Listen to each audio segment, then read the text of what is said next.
After slowing production of its most lucrative plane, Boeing is now hitting the brakes. The aircraft maker says it is temporarily halting production of its controversial 737 MAX aircraft.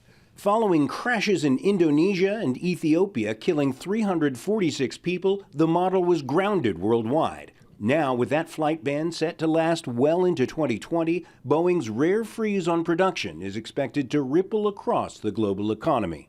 Suspending production of a commercial aircraft is something that has been very rarely done. It truly is an unprecedented decision, and it is one that has massive impact to Boeing and its suppliers and the airlines. The airlines that have MAX jets on order are eager to get them. The ones that have them in their fleets are eager to get them flying again. The company says there will be no layoffs among the 12,000 workers at its Renton, Washington plant, but the decision could affect workers at the 600 companies that are part of the 737 MAX supply chain.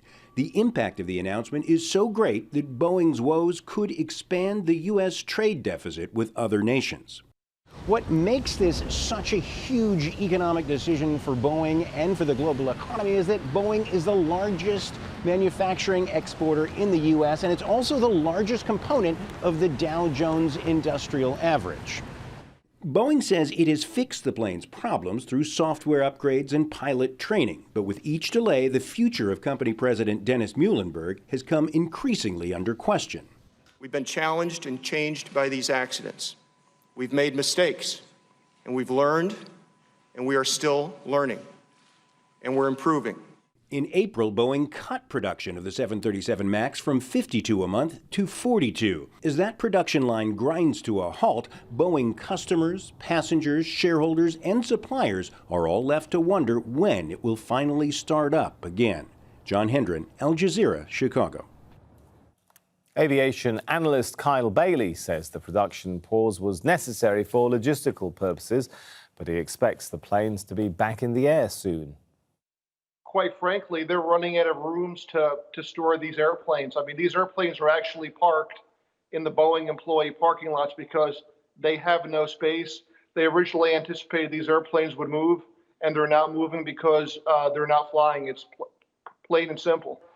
It would be very hard if, for example, say if Boeing were to suspend for 6 months or for a year, it would be hard to restart because they have in excess of 300 suppliers, different suppliers for the 737 MAX airplane. So if they were to suspend long term, that would mean employee layoffs at the suppliers, and it would be very hard to restart. The fact that it looks like it's for now short term, in that regard, it's good news because there most likely wouldn't have to be layoffs on the supplier level.